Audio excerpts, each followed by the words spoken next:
Hello, आवाज येत आहे का? Am I audible?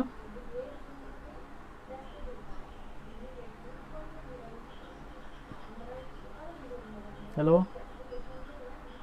Can somebody tell me की आवाज येत आहे? Am I reaching you?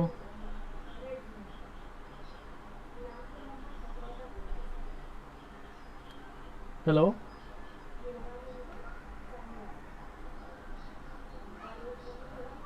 आवाज येत आहे का? आवाज just tell me if I am clear so that मी स्टार्ट करेल.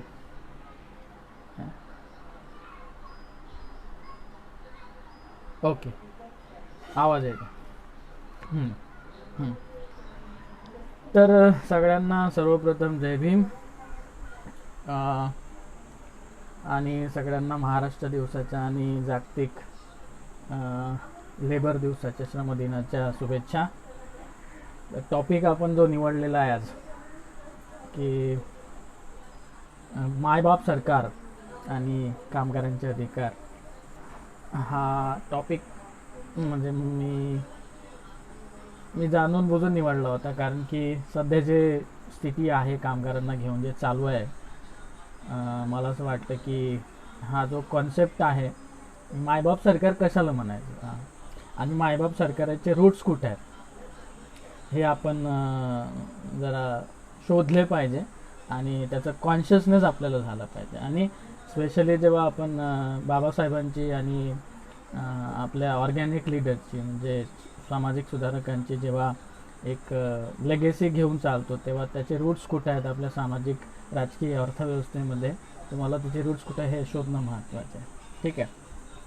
तर लार्जली मी काय करणार आहे, म्हणजे तुम्हाला सगळ्यांना माहिती आहे की बाबासाहेबांचं काम काय आहे. म्हणजे मोस्ट लाईकली मीडियामध्ये येत असते आणि व्हॉट्सॲप मेसेजेस पण मधून सगळ्यांना माहीत आहे की बाबासाहेबांचं इन्स्टिट्यूशनलाइज सेटअपमध्ये काय काम आहे. म्हणजे मॅटर्निटी लिव्ह, त्याच्यानंतर एम्प्लॉयमेंट आणि एक्सचेंज झाला, त्याच्यानंतर रिझर्वेशन झालं, त्याच्यानंतर प्रोटेक्शन झालं, इंडस्ट्रियल ट्रेड डिस्प्यूट जे झालं, हे सगळ्यांच्या बाबतीत जे काम आहे ते आपल्याला सर्वांना परिचित आहे. पण याच्यामागे एक स्ट्रक्चरल रिजन्स काय आहे, आणि बाबासाहेबांचा मुळात लेबर ॲक्टिव्हिझम का आणि कसा सुरू झाला. म्हणजे आपल्या सगळ्यांना माहिती आहे की 1942 साली बाबासाहेबांना मजूर मंत्री, लेबर मेंबर म्हणून ब्रिटिशांच्या त्या मंत्रिमंडळात घेण्यात आलं होतं. पण त्याच्या मागची पार्श्वभूमी आपल्याला बऱ्याचदा म्हणजे we are hardly aware about that. Okay.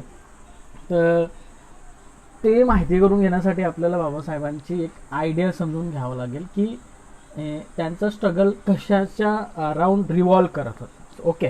So normally कुठल्याही समाजामध्ये तुम्हाला दोन वर्ग दिसतात. जसं मार्क्स सांगतो की इतिहास हा दोन वर्गामधील एक सत्ता संघर्ष आहे. मग त्याच्यामध्ये एक कामगार वर्ग असतो आणि एक भांडवलदार वर्ग असतो. ओके. आणि याच्यामध्ये सतत संघर्ष चालू असतो साधन संपत्तीच्या वितरणाला आणि वाटपाला घेऊन. ठीक आहे. तर बाबासाहेब म्हणायचे की की हे स्ट्रक्चर जे आहे हे युरोपापुरतं मर्यादित आहे आणि युरोपामध्ये या पद्धतीचं स्ट्रक्चर होतं. त्यामुळं तिथं असल्या पद्धतीचा संघर्ष ठीक होता. पण भारतामध्ये हे जे स्ट्रक्चर आहे, म्हणजे युरोपीय कामगाराची मानसिकता जी आहे ती, जे बाबासाहेबांचं एक भाषण आहे त्याच्यामध्ये ते म्हणतात, जसं आपल्याला एक सवय आहे की आम्ही पोटा पाण्यापुरतं कमवतो, तर चटणी भाकर खातो. ह्या म्हणीचे रूट्स कुठे आहेत. म्हणजे तुम्हाला मिनिमम आणि सर्वायवल करण्यासाठी तुम्हाला तेवढंच गरजेचं आहे आणि तेवढ्याच मध्ये आपण कुठेतरी समाधानी असतो. ही जी ॲटिट्यूड आहे, म्हणजे पोटा पाण्यासाठी जेवढं मिळते त्याच्यात भारतीय माणूस किंवा भारतीय जो गरीब माणूस आहे तो समाधानी असतो.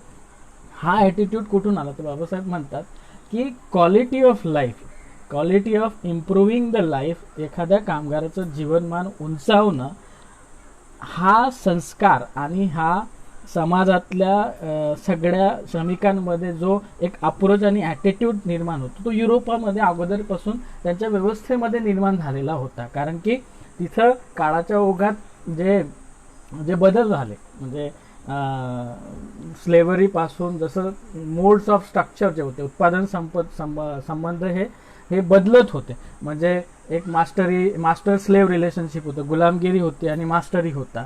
मग त्याचं ते बदलून फ्युडल आणि सर्फ रिलेशनशिप झाले, सामंत आणि फ्युडल रिलेशनशिप झाले. मग त्याचं परत ट्रान्झिशन होऊन कॅपिटल लेबर रिलेशनशिप झालं. तर तसं भारतामध्ये काय, भारतामध्ये तुमचे सामाजिक, आर्थिक, राजकीय संबंध हे कसे बदलत होते, त्याचं एक संक्रमण कसं होत होतं, याचा इतिहास आपल्याला बाबासाहेब म्हणायचे की याचा इतिहास आपल्याला क्लास रिलेशनमध्ये नाही तर आपल्याला ब्राह्मणशाही म्हणजे ब्राह्मणिझममध्ये शोधावं लागेल.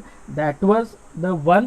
म्हणजे त्यांची फाईट जी होती लेबर, जेव्हा लेबर बाबासाहेब समजून घेत होते, तर he was understanding and contextualizing the labour itself into the fold of Indian structure. And Indian structure काय होतं, Indian structure was nothing but a completely in control of ब्राह्मणिझम.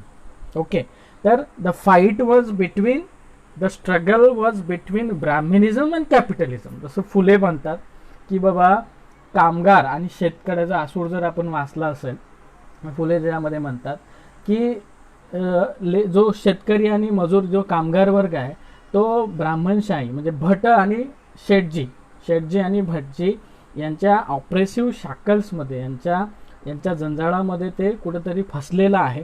आणि त्याच्या जंजाळामधून त्याला मुक्त होण्यासाठी सगळ्यात पहिले जर आपल्याला कोणत्या स्ट्रक्चर्सवर जर हिट करावं लागेल तर ते आहेत भटशाही आणि ब्राह्मणशाही. तर ते स्ट्रक्चर आपल्याला डिसमॅन्टल करावे लागतील. आणि म्हणून बाबासाहेबांचा जो स्ट्रगल होता हा कॅपिटलिझम विरुद्ध तर होताच, पण he was also fighting to replace the Brahmanical structure by introducing certain set instruments किंवा set of measures and reforms that ensured the quality of living of the general masses. Okay, म्हणजेच की म्हणजे एकेकाळी तुम्हाला त्याची डबल लेअर फ्लाईट होती हे समजून घ्यावं लागेल आपल्याला. म्हणजे जर बाबासाहेब जर युरोपमध्ये किंवा इंग्लंडसारख्या देशात जर ऑपरेट करत असते तर ही त्यांचा एकच शत्रू होता आणि तो म्हणजे कॅपिटलिझम. म्हणजे ज्यांच्याकडे पैसा आहे, ज्यांच्याकडे संपत्ती आहे, तो एकच शत्रू होता. पण when it comes to Indian context you have to fight on two levels, two fronts. You also have to reject the people who are the owners of capital. Owners आणि कंट्रोल असतो त्यांच्या हातात. म्हणजे भांडवलाचा साठा आणि कंट्रोल ज्या वर्गाच्या हातात असतो तोच वर्ग लार्जली तुमच्या समाजामध्ये तुमचं कल्चर ठरवत असतो, तुमचं सत्ता संबंध ठरवत असतो, तुम्ही काय खाणार काय पिणार हे ठरवत असतो, काय छापून येईल हे पण ठरवत असतो. त्यामुळं ही वॉज बाबासाहेबांचा जो स्ट्रगल होता तो 2 लेवलवर होता. त्यामुळे हे समजून घेतलं पाहिजे. आणि म्हणजे बाबासाहेबांनी म्हणजे सगळ्यात पहिला जो पक्ष जो काढला म्हणजे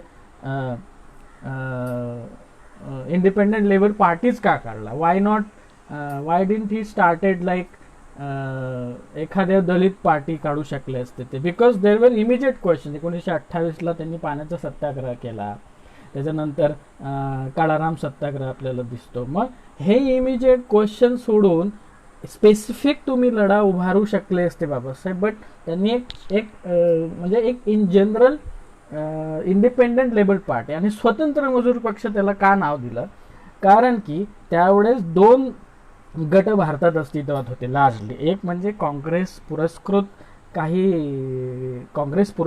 भारतीय स्वातंत्र्य लढा चालू होता आणि दुसरं म्हणजे लेफ्ट इन्फ्लुएन्स झालेले लोक होते जे पाश्चिमात्य समाजामध्ये जी क्रांती पाहून जे इन्फ्लुएन्स झालेले काही काँग्रेसमधलेच जे सामाजिक म्हणजे समाजवादी जे लोक होते त्यांना भारतीय उत्पादन संबंध व्यवस्थेमध्ये बदल घडवून आणायचे होते. म्हणजे काँग्रेसमध्येच 2 असे गट होते की एका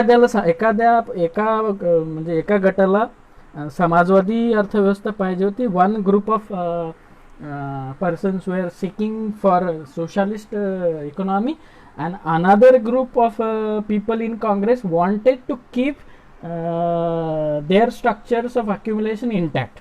म्हणजे बाबासाहेब बऱ्याच त्यांच्या लिखाणामध्ये म्हणतात की काँग्रेस हा पक्ष हा भांडवलवाल्यांचा पक्ष आहे, कारण की द कम्प्लीट इंडिपेंडन्स मुवमेंट स्वातंत्र्य लढा जो आहे हा हा मुळातच भांडवलदारांच्या पैशामुळं फंड केला जात असल्यामुळं तो कुणाचे हित जपणार आहे याची पूर्ण गॅरंटी आणि याची पूर्ण अंडरस्टँडिंग बाबासाहेबांना he kind of gain this understanding. Okay, so that is why he was clear enough so that people don't get confuse. म्हणजे तुमचं कन्फ्युजन नाही झालं पाहिजे म्हणून हा मजूर पक्ष ह्या टायटलमध्ये ते सरळ काढू शकले असते की okay we have a labour party, but at the same time you had parallel labour parties working for the labour and that was largely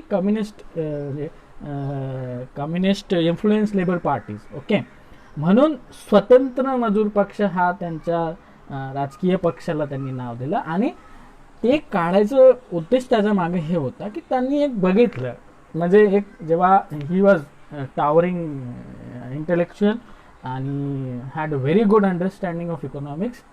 in fact he was one of the best earliest economist in Indian generation. म्हणजे दादाभाई नौरोजी वगैरे जर सोडले, but nobody counts him as an economics this days. Okay, later त्यांना ते सोडावं लागलं आपल्यासाठी, म्हणजे he had to give up his economics profession to ensure our legal safeguards. म्हणजे आपल्यासाठी त्यांना एक त्यांचं आवडतं प्रोफेशन सोडावं लागलं असं म्हटलं ते काही हरकत होणार नाही.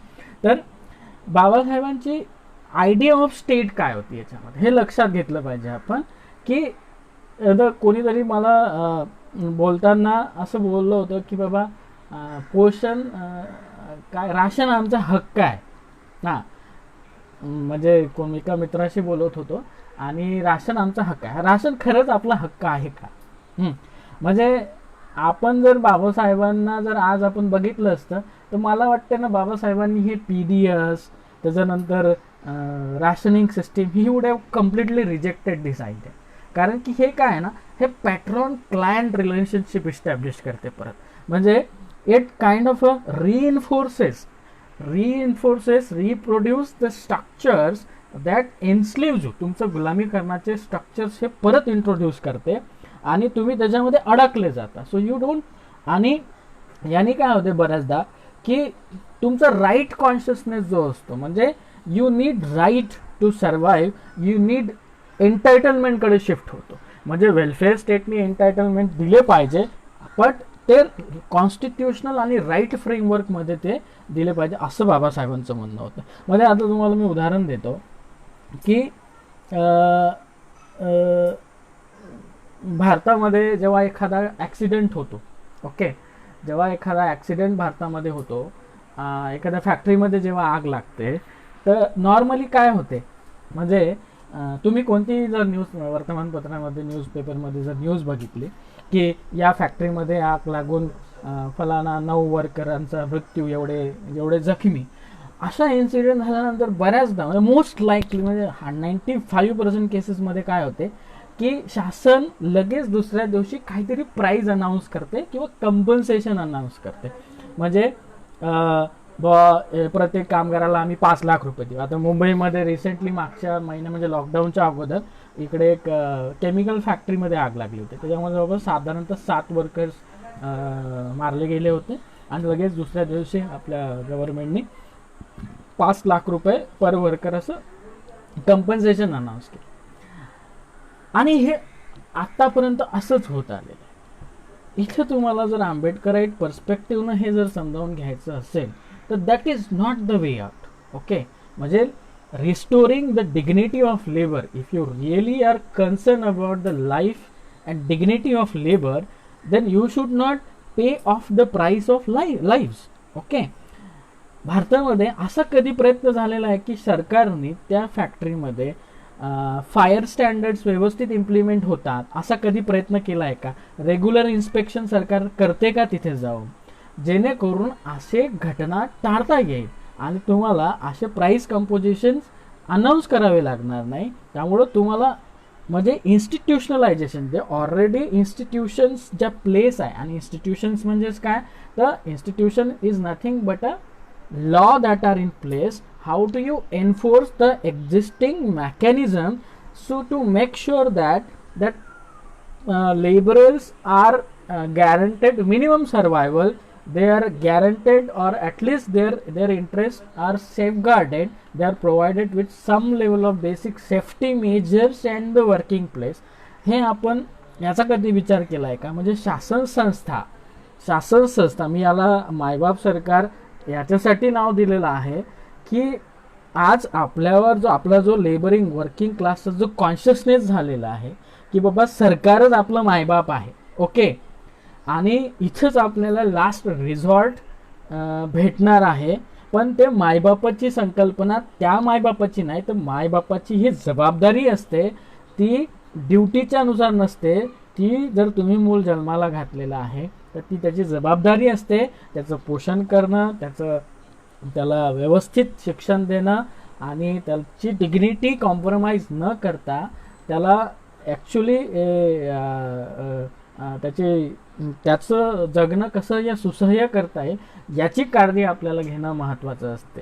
ओके, आणि म्हणून ती मायबाप सरकार म्हणजे आपल्या शासन संस्थेनं किंवा आपले राजकीय पक्ष जे सत्तेवर आले त्या राजकीय पक्षांनी आपल्यावरच मुळात मायबाप सरकार हा म्हणजे आम्ही तुम्हाला काहीतरी, आम्ही तुमचे पॅट्रॉन आहे, तुम्ही आमचे क्लायंट आहे, आम्ही तुम्हाला एक पिनट्स देऊ, काहीतरी टोकन्स देऊ आणि based on that you survive. Okay, so this is something that is again we are falling trap to.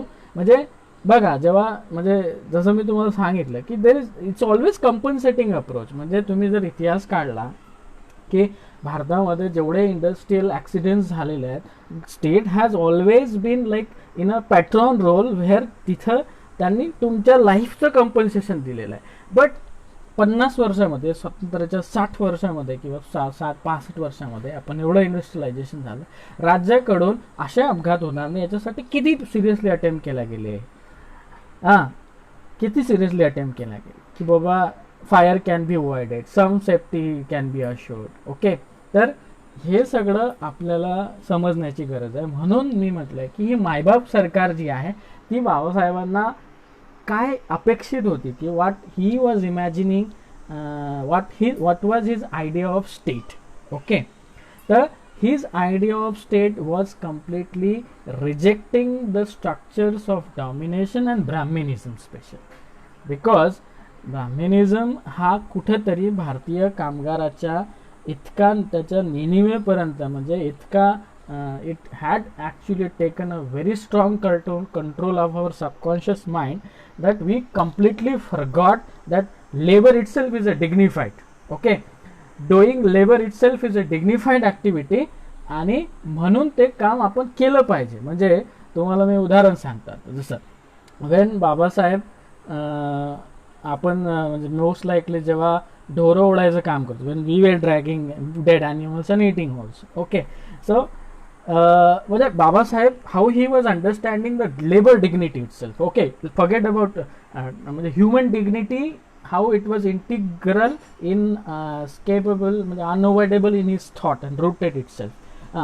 तर आपल्याला त्यांनी सांगितलं की you stop eating this animals. Okay, म्हणजे मेलेले जनावर ओढू नका आणि खाऊ नका.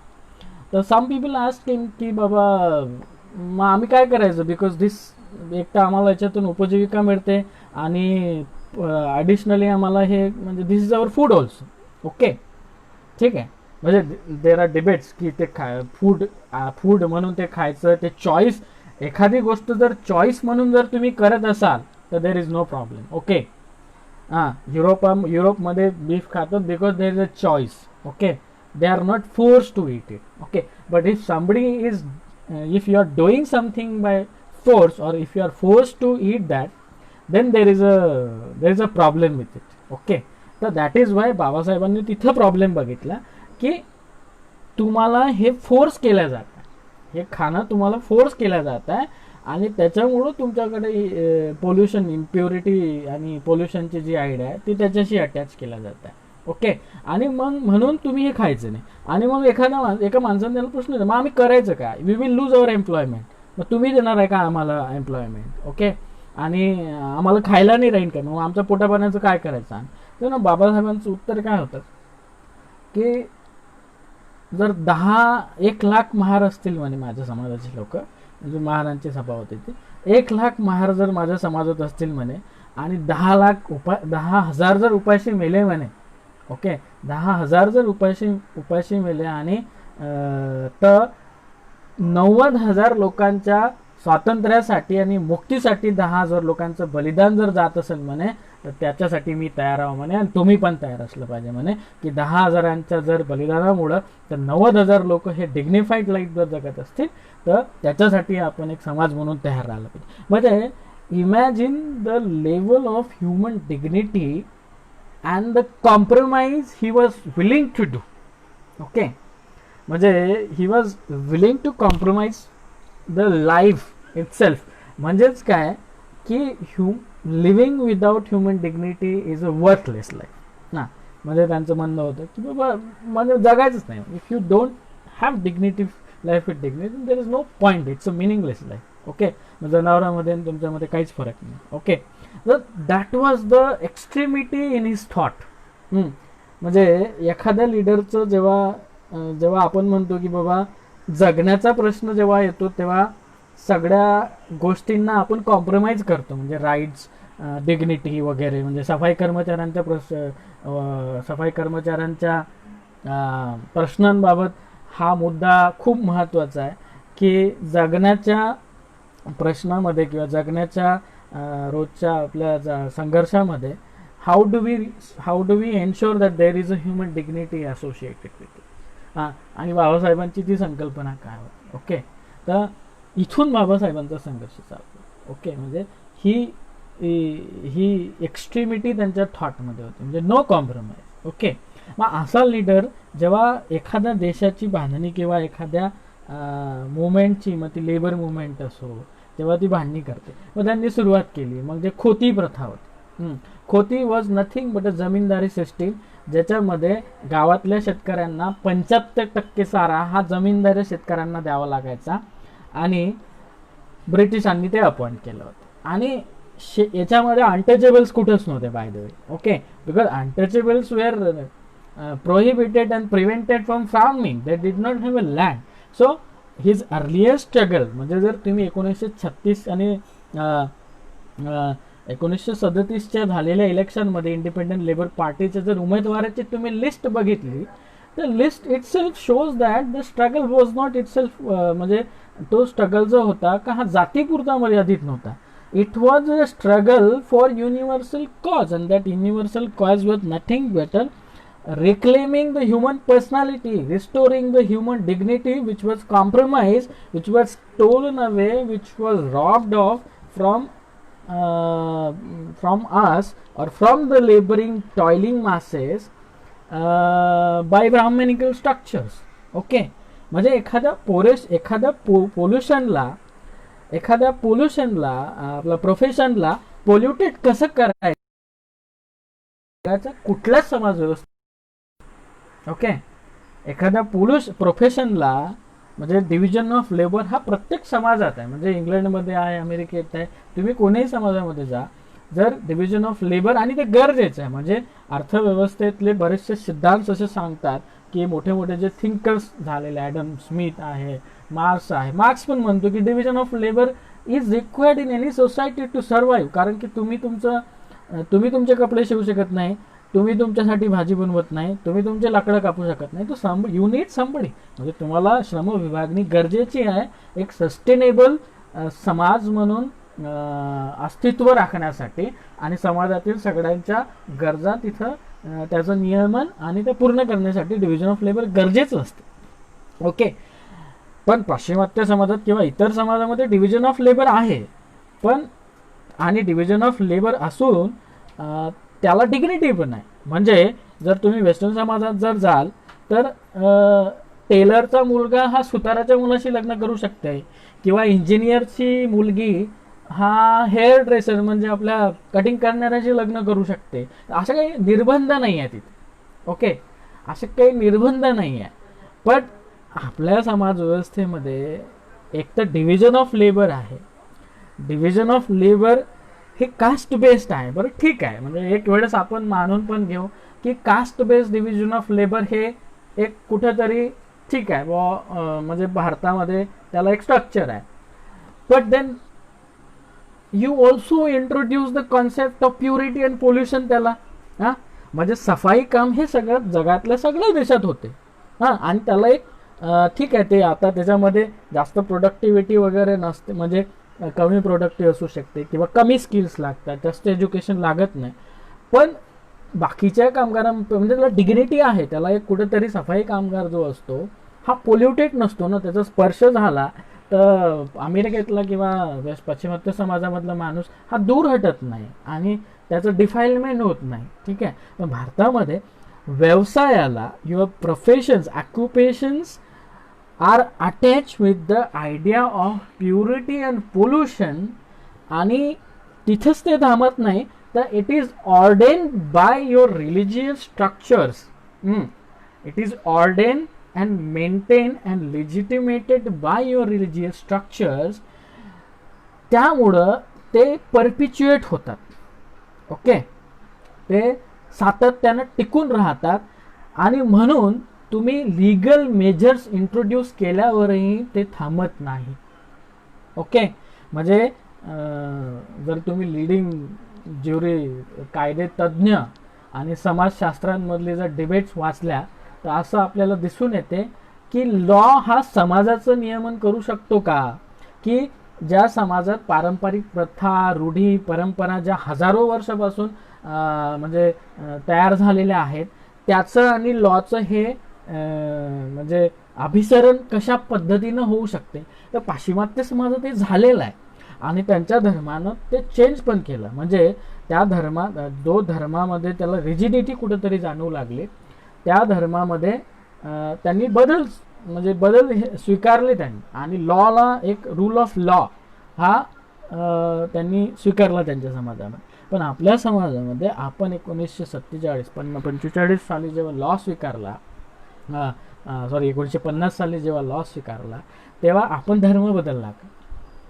आपल्या धार्मिक संकल्पना आणि सामाजिक बिलीफ्स ज्या आहेत त्या बदलल्या का? प्रोफेशन्सला घेऊन त्या बदललेल्या नाही. म्हणून तुम्हाला जे आहे की even there are legal provisions in the constitutional or constitutional safeguards that is not somewhere allowing you to experience human dignity and labour dignity in general. तुम्हाला मी अजून एक उदाहरण याच्यामध्ये देतो की सोशल स्ट्रक्चर्स ऑफ अक्युम्युलेशन काय असते. ओके, आणि बाबासाहेब कशावर बिल्ड ऑन करत होते, म्हणजे इन्स्टिट्यूशनलायझेशन त्यांना का गरजेचं वाटत होतं एखाद्या, आणि स्पेशली जो मागास आणि जो शोषित वर्ग आहे त्यांना, त्यांच्यासाठी इन्स्टिट्यूशनलायझेशन त्यांना गरजेचं का वाटत होतं. एक पेपर मी वाचत होता, अजंता सुब्रमण्यम हार्वर्डची एक अँथ्रोपॉलॉजिस्ट आहे, तिने एक पेपर लिहिलाय सुंदर की इंजिनिअरिंग या प्रोफेशनचा भारतामध्ये जन्म कसा झाला, म्हणजे करिअर काय तिचं. ठीक आहे, मग इंजिनिअरिंग हे कसं आलं. ठीक आहे, आणि इंजिनिअरिंग मध्ये कोणते लोक होते सुरुवातीला. ठीक आहे, त्याचं कॉम्पोजिशन काय होतं, समाजातला कोणता वर्ग इंजिनिअरिंग होता. तर त्यामध्ये ती असं सांगते की इंजिनिअरिंग हे प्रोफेशन मुळात म्हणजे इंडियामध्ये नव्हतं, आणि हे इंडियामध्ये फॉर्मल स्वरूपामध्ये आलं.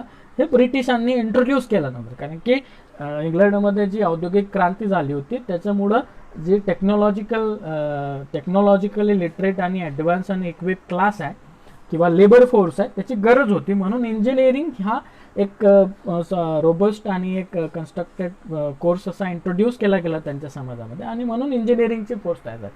पण जेव्हा भारतामध्ये ब्रिटिशांना लेबर फोर्स पाहिजे होती, म्हणजे इंजिनियर्स पाहिजे होते पॉलिसी मेकिंगसाठी, कारण की प्रत्येक वेळी इंग्लंडमधून इंजिनियर्स आणणं आणि त्यांना हायर सॅलरी पे करणं हे शक्य नव्हतं, आणि शक्य होते तर तिकडला क्लास म्हणजे तिकडला इंजिनियरचा वर्ग कमी होत होता. म्हणून ब्रिटिशांनी इंजिनिअरिंग प्रोफेशन भारतामध्ये इंट्रोड्यूस केलं. पण त्याच्या अगोदर काय होतं की इंजिनिअरिंगमध्ये म्हणजे बंगालमध्ये पहिलं कॉलेज जेव्हा सुरुवात केली त्याच्यामध्ये, ठीक आहे, तर बंगालमध्ये जेव्हा सुरुवात केली तेव्हा त्याच्यामध्ये हे इंजिनिअरिंग कोणाला जास्त चांगलं माहीत असते, तर engineering skills are associated with the manual labour, म्हणजे जो शेती करतो, जो कारागीर आहे, जो भांडे बनवतो, याचं तंत्र ज्याला माहिती असते ते नॉर्मली याच्या जवळ असतात. ठीक आहे, आणि मुळातच वर्णव्यवस्थेनुसार वरचे 3 वर्ग म्हणजे कोण, ब्राह्मण, क्षत्रिय आणि वैश्य, यांचा श्रमाशी, ठीक आहे, लेबरशी काही संबंध नसल्यामुळं यांच्यामध्ये इंजिनिअरिंग कौशल्य असणं हे पॉसिबलच नव्हतं.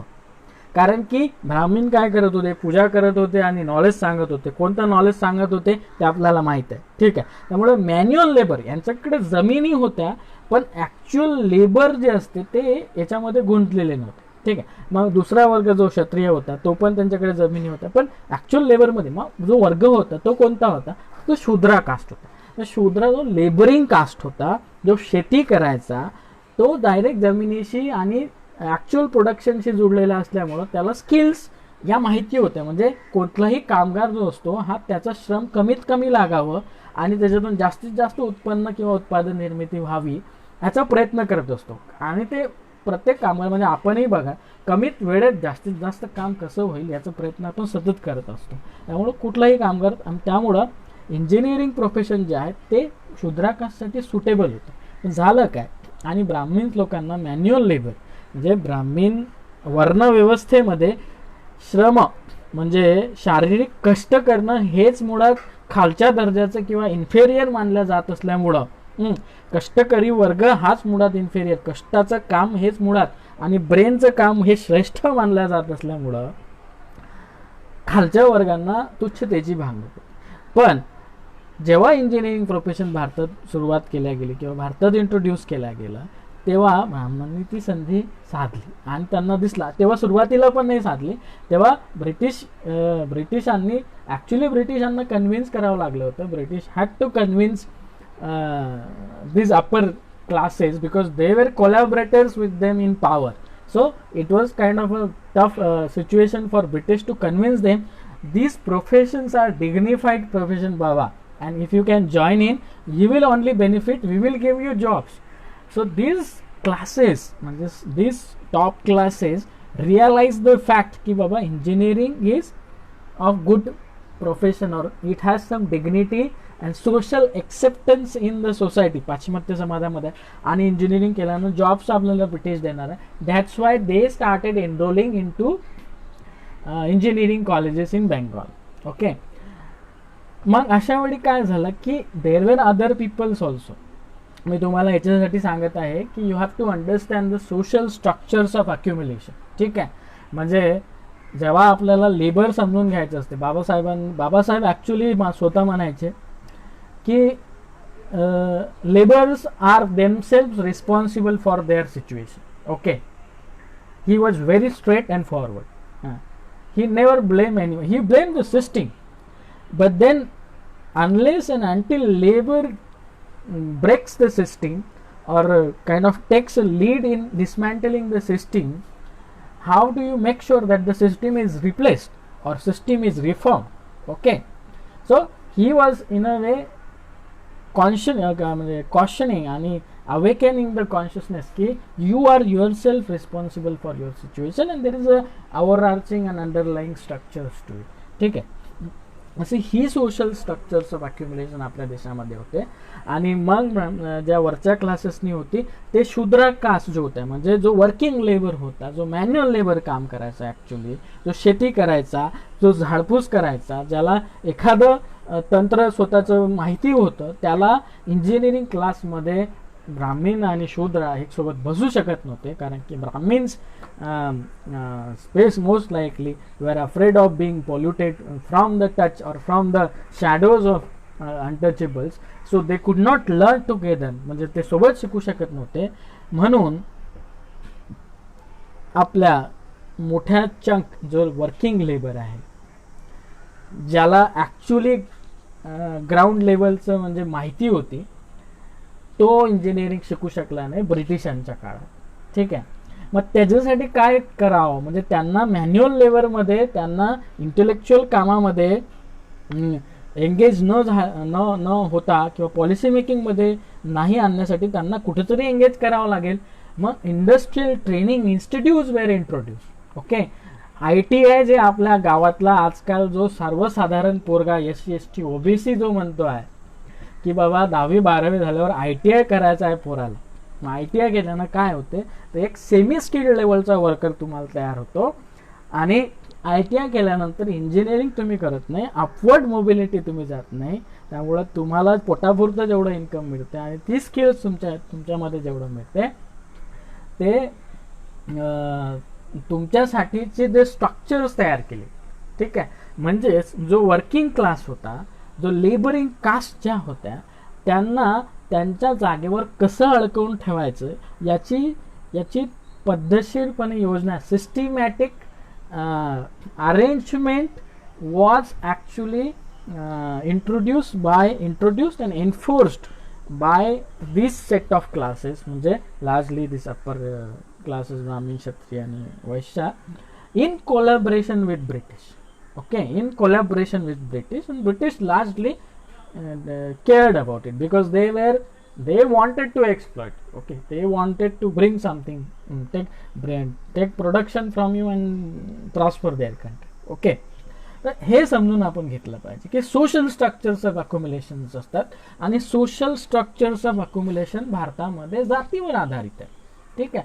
म्हणजे तुमच्या जातीवर आधारित आहे आणि जात ही धर्मानं ऑर्डेन केलेली आहे, ठीक आहे. त्यामुळं तुम्हाला ते समजून घेतले पाहिजे की सोशल स्ट्रक्चर्स ऑफ अक्युम्युलेशन हे आज जे रिझल्ट्स आपल्याला दिसतात त्याच्यासाठी हे कसं काम करतात. म्हणून बाबासाहेबांनी यांच्या विरोधात लढा उभारला होता. तर त्यांची अंडरस्टँडिंग ही होती की बाबा तुम्ही नुसतं क्लासला घेऊन चालू शकणार नाही.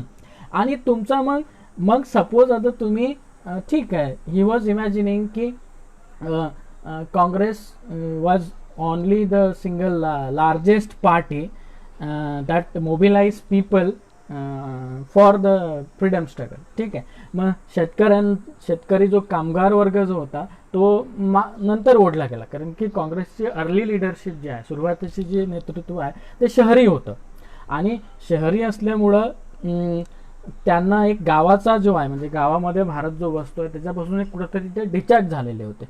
मग गांधींना जेव्हा समजलं की बाबा शेतकऱ्यांना सोबत घेऊन चालणार नाही, सोडून चालणार नाही, त्यामुळे चंपारण्याचा सत्याग्रह त्यांनी केला आणि देन मग मेसेज केला की kind of Congress is worried and concern about the farmers आणि त्यांना आपण स्वातंत्र्य म्हणजे इम्पेरियलिझम, साम्राज्यशाहीला घालवणं हे पहिलं एक minute, how long I speak, ठीक आहे, हे पहिलं एम बनवू शकलं होतं. तर बाबासाहेबांचं तसं नव्हतं की एकच मिनिट,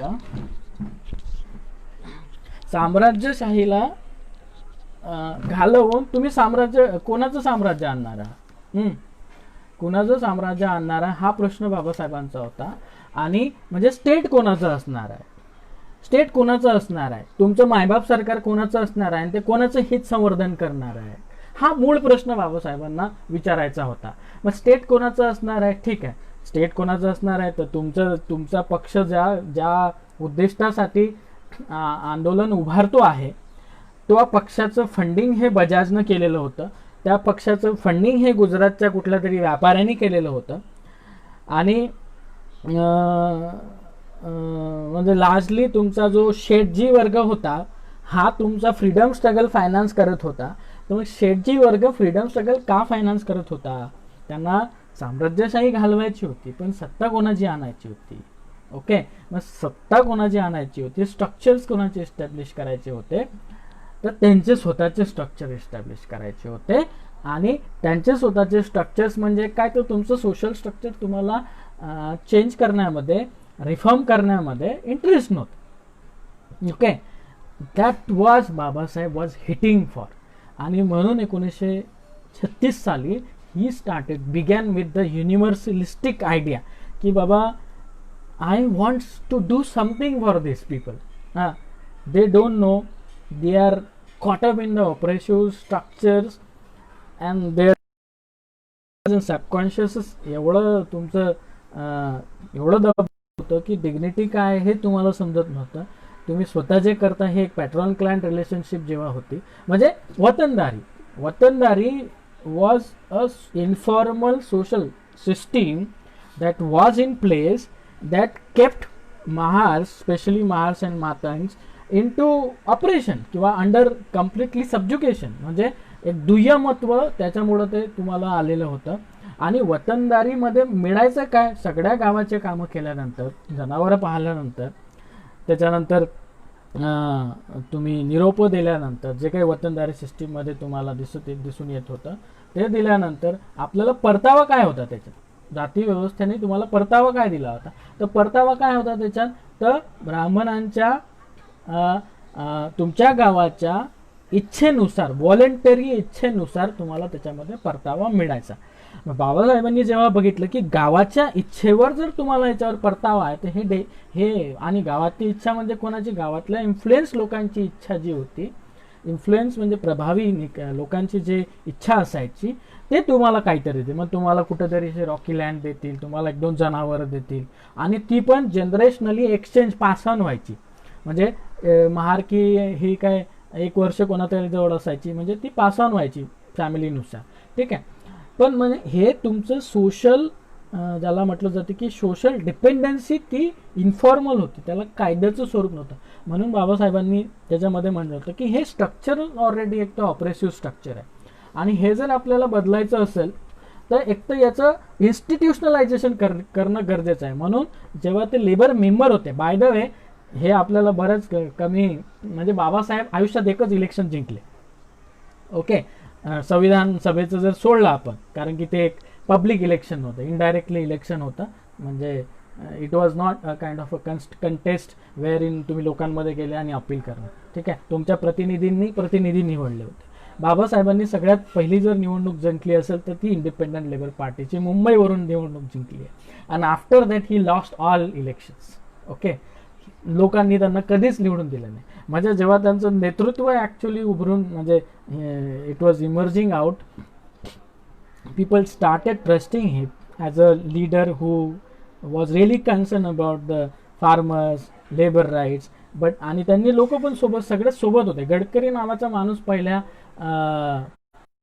आहे, सरमकर आहे, असे इवन सवर्णा कास्टमधले माणसं त्यांनी सोबत घेतले होते जे लाईक माइंडेड आहे त्यांच्या इंडिपेंडंट स्वतंत्र मजूर पक्षामध्ये. आणि व्यवस्था कशी बदलवता येईल, कामगारांच्या हिताची व्यवस्था कशी करता येईल याचा प्रयत्न त्यांनी चालवला होता, जो लार्जली एक्सेप्टेबल होता समाजामध्ये, ठीक आहे. तर आणि त्याला चांगला प्रतिसाद, म्हणजे 15 सदस्य इंडिपेंडंट लेबर पार्टीचे मुंबई विधानमंडळात निवडून आले होते. आणि बाबासाहेबांचे सगळे जे सदस्य होते ते म्हणजे काँग्रेसनी they made every possible attempt to defeat independent labor party's candidate, okay.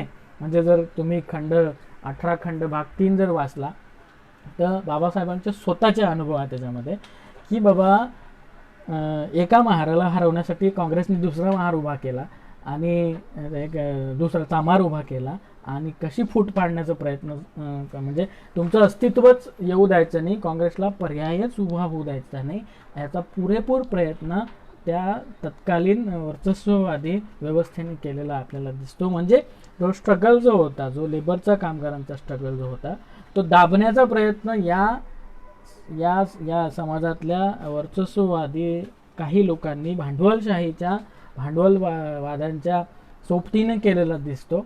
they collaborated to suppress the independent labor movement itself. पण Babasaheb did not give up आणि he kept on continuing his fight even within the legislature. मग हे 1942 साली जेव्हा आपल्या बाबासाहेबांना मंत्रीपद मिळालेलं दिसते, जे मेंबरशिप मिळाली, हे काय सडनली नव्हतं, okay. You have to understand it was a recognition to his struggle that he organized over the last 7-8 years since 1936 especially, okay. It was a kind of receipt, पावती होती ती ब्रिटिशांनी दिलेली की this man has been mobilizing the struggle and he is also a scholar, he knows everything and he can possibly contribute something in improving the lives of these workers, okay. त्यामुळे it was kind of a social endorsement by the British that this guy. आणि म्हणून त्यांना म्हणजे 36च्या पुढं 37-38 he was delivering, contesting every possible views जे श्रमिकांच्या विरुद्ध होता, कामगाराच्या विरुद्ध होता. म्हणजे त्यांचे भाषणं 2-2 तास चालायचे त्या विधिमंडळामध्ये, ओके. आणि 15 नेत्यांमधून, म्हणजे 15 इंडिपेंडंट स्वतंत्र मजूर पक्षांच्या सदस्यामधून he was single handedly operating his मोर्चा. म्हणजे देर वॉज नो ॲक्च्युली, म्हणजे सगळे तरुण पोरं होते ॲक्च्युली. तर खानदेशमधले तरुण पोरं होते. बाबासाहेबांनी सगळ्या तरुणांना घेतलं होतं. पण काय होतं की हे ग्रॅज्युएट झालेले तरुण होते आणि यांना एक स्कॉलरली मांडणी जी बाबासाहेब करायचे विथ इंटरनॅशनल रेफरन्सिंग, ती यांना कुठेतरी कायदेमंडळामध्ये करण्यामध्ये मर्यादा यायच्या. म्हणून हे भीत होते. आणि बाबासाहेबांचा जो कॉन्फिडन्स होता तो त्यांच्या नॉलेजमधून आलेला होता, त्यांच्या स्कॉलरशिप्समधून आलेला होता. आणि म्हणून त्यांची ती मांडणी म्हणजे इंडस्ट्रीयल आपलं डिस्प्यूट ॲक्टमध्ये त्यांनी साधारणतः 2 तास भाषण केलं होतं, की जेव्हा कामगारांच्या संपावर मर्यादा आणला गेला आहे, कामगारांच्या संपावर जेव्हा मर्यादा आणला गेला, जेव्हा तो ॲक्ट आणला गेला 1937 की 38 सालची गोष्ट आहे, तेव्हा बाबासाहेबांनी म्हणजे तो क्रिमिनल ॲक्ट ठरवला होता. म्हणजे त्याच्यामध्ये की if a worker goes on strike that will be treated as an criminal offence, not a civil offence. हां, तर बाबासाहेबांनी याच्यासाठी लिटरली एक मुवमेंट म्हणजे मोबिलायझेशन केलं होतं काही मजूर पार्टीतल्या लोकांना घेऊन. आणि काँग्रेसनी या ॲक्टला म्हणजे सपोर्ट केला होता की labour cannot go on strike and it should be treated as a criminal offence. आणि क्रिमिनल ऑफेन्स जेव्हा ट्रीट केला जातो स्ट्राईकवर, तेव्हा हा कामगार गुन्हेगार म्हणून समजला जातो. बाबासाहेबांनी 2 तासाचं बाबासाहेबांचं लंबचौडा भाषण आहे की त्यांनी म्हटलं होतं की it should not be treated as an offence, criminal offence, it should be treated as a civil offence. आणि मग कामगारांचे काय अधिकार असले पाहिजे, राज्यव्यवस्थेमध्ये ते कसे प्रतिबिंबित झाले पाहिजे, how should it actually reflect. he largely discussed and also provided references from the Britain that how many workers in Britain are a member of labor union with data and what is the rights and entitlements of the labor he provided. So he used to debate fearlessly in legislature and ardently advocate for the labor rights. Okay, and that all eventually manifested and translated into his in all the benefits that we actually receive today. म्हणजे his based that he created himself from the activism. त्यांनी जो एक base तो create केला होता त्यांच्या activism मधला, आणि from the lived experiences. Okay, he went and actually saw the exploitative mechanisms and the dignity which was cancelled out, which was denied to the labor. त्यामुळे he was very passionate. आणि म्हणून जेव्हा when he actually got the opportunity, जेव्हा त्यांना संधी जेव्हा मिळाले, तेव्हा he started running like anything. Okay, त्यामुळं इतक्या कमी काळामध्ये imagine he was a labor member from 42 to 45. Okay, and imagine the number of reforms, labor reforms that he had brought in that time. Okay, it is more than 30 as far as I know. There might be possibility की अजून जास्त असू शकते की 30 पेक्षा जास्त महत्त्वाचे कायदे बाबासाहेबांनी रिफॉर्म केले. आणि लेबर श्रमिकांचे जगणं हे सुसह्य आणि डिग्निटीफुल होईल याच्यासाठीचा प्रयत्न बाबासाहेबांनी 3 वर्षात, फक्त 3 वर्षात केलेला दिसतो. आणि इवन म्हणजे तुमच्या विजेचं वहन करणारं यंत्रणा कशी असायची, ग्रीड सिस्टीम कशी असायची आणि पाण्याची सिस्टीम कशी असायची, जेणेकरून शेतकऱ्याला त्याचा जास्त नुकसान होणार नाही किंवा लॉस होणार नाही, हे बाबासाहेबांच्या डोक्यात. Okay, when he was a member there, म्हणजे पॉवर, जर आपण सुखदेव थोरातांचं पुस्तक वाचलं की contribution of doctor Ambedkar in water sector, power आणि ग्रीड सिस्टीम जी होती, दामोदर व्हॅली प्रकल्प, गोदावरी, हे जे प्रकल्प सुरुवातीला आपण जे याच्यामध्ये बघत होतो, तर he brought in this 3 years, 3 वर्षात एवढे ट्रिमेंडस लेबर रिफॉर्म्स इंट्रोड्यूस करणारा भारतामध्ये अजूनही कोणी लेबर मिनिस्टर होऊन गेलेला नाही आहे, कोणी कम्युनिस्ट गव्हर्नमेंट होऊन गेलेलं नाही आहे, कोणतंही सोशलिस्ट गव्हर्नमेंट अजून होऊन गेलेलं नाही आहे. And particularly in the event Wien everybody was opposing him. Okay, he was doing all these things Wien 90 people were opposing him and 10 people were supporting him. Because तुमच्या कायदे मंडळाची कंपोजिशनच हे भांडवलदारी वर्गाचं रेप्रेझेंटेशन असल्यामुळं अपोजिशन येणं हे स्वाभाविक होतं. आणि एक वर्ग जो होता, जो कडवडा होता, त्याच्यामध्ये बाबासाहेब त्याचं प्रतिनिधित्व करत होते आणि ब्रिटिशांना पटवून देत होते, इन्स्टिट्यूशनलायझेशन करत होते. म्हणजे he believed in institutionalizing the safeguard. Okay, म्हणजे आता मी थोडंसं लेफ्ट मुवमेंटवर येतो. ठीक आहे. आय थिंक मी ऑलरेडी किती मिनटं बोललेलो, 50 मिनटं मी बोललेलो. तर आय हॅव, म्हणजे I think I will keep it short. ठीक आहे. तर इन्स्टिट्यूशनलायझेशनवर बाबासाहेबांचा विश्वास का होता? तर इन्स्टिट्यूशनलायझेशन म्हणजे काय? तर एखादी व्यवस्थेमध्ये, समाज व्यवस्थेमध्ये किंवा बदल आणायचे असतील तर त्याला कायद्याची जोड द्यावी लागत असते. त्याला इन्स्टिट्यूशनलायझेशन म्हणतात. कारण की कायदा हा समाजात सर्वोच्च मानला जात असतो आणि कायदा हा सगळ्यांना पाळावा लागतो, म्हणजे अस्पृश्यता बंदी. ठीक आहे. म्हणजे तुम्ही तुमच्या व्हॉलंटरी लेवलला इन्स्टिट्यूशनलायझेशन करणं हा तुमचा वैयक्तिक अधिकार असतो, पण कायदा जेव्हा असतो तेव्हा तुम्हाला कायदा, म्हणजे everybody is equal, is in front of the law. त्यामुळं त्याचं इन्स्टिट्यूशनलायझेशन करणं, त्याला प्रिव्हेन्शन करणं एका सामाजिक गोलसाठी गरजेचं असते. आणि म्हणून मग तुमचे 8 तासाचे असो, मॅटर्निटी बेनिफिट्स असो, किंवा तुम्हाला अनएम्प्लॉयमेंट एक्सचेंज असो, किंवा कुठल्याही अजून जे काही 10-15 प्रकारचे भत्ते असो, सेफ्टी स्टँडर्ड असो, याचं इन्स्टिट्यूशनलायझेशन बाबासाहेबांना करणं गरजेचं वाटलं. कारण की लेफ्ट जो होता, म्हणजे लेफ्ट इन्फ्लुएन्स किंवा लेफ्ट लेनिंग मुवमेंट जेव्हा जी भारतामध्ये होती, जी मोस्टली कम्युनिस्ट साम्यवादी विचाराकडून इन्फ्लुएन्स झालेली होती, त्यांच्याकडे ऑफर करण्यासाठी काय आहे हा प्रश्न बाबासाहेबांनी विचारला. म्हणजे ठीक आहे की बाबा नॉर्मली स्टँडर्ड अंडरस्टँडिंगनुसार की जर कामगारांचं शोषण ज्या अर्थव्यवस्थे किंवा ज्या समाजव्यवस्थेमध्ये होतो तो त्याच्यापासून एलिनेट होतो आणि म्हणून तो प्रस्थापित व्यवस्थेविरोधात असंतोष खदखदत तो क्रांती करतो. आणि क्रांती केल्यानंतर समाजातील उत्पन्नांच्या साधनाचं वितरण वगैरे जे काही होत असेल ते करण्याची कुवत कामगारांमध्ये आहे का, हा बाबासाहेबांनी प्रश्न विचारला. ठीक आहे. म्हणजे he was asking the question की ठीक आहे, let's have a revolution, whatever you say, if we experience, we witness revolution, but do you have any alternative system that will put in place and ensure the safety and dignity of my people?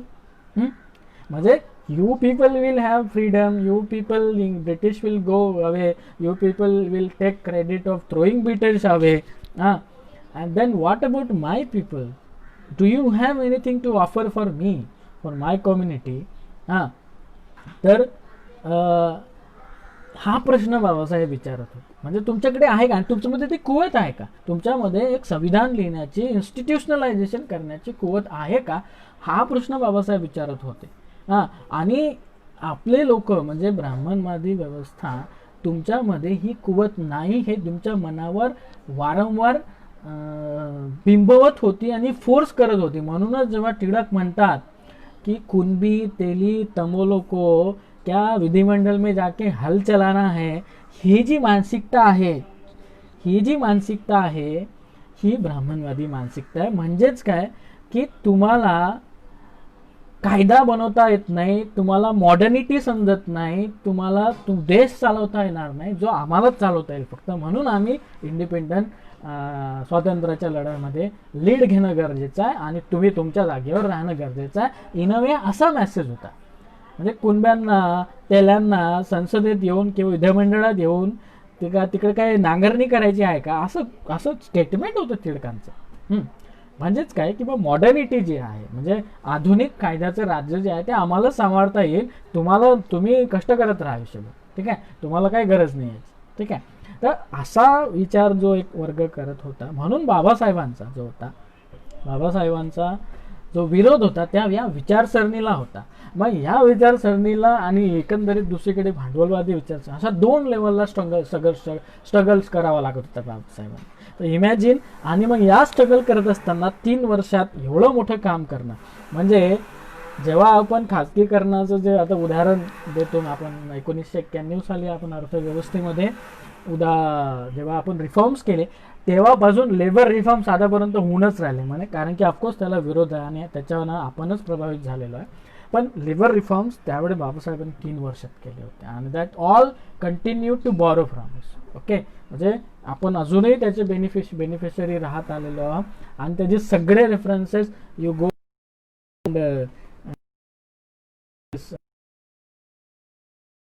तर ते एक मला तुम्हाला सांगायचं होतं की, आणि ते म्हणायचे की म्हणजे another conflict are kind of difference he was having with parallel political leadership was with the Congress and communist.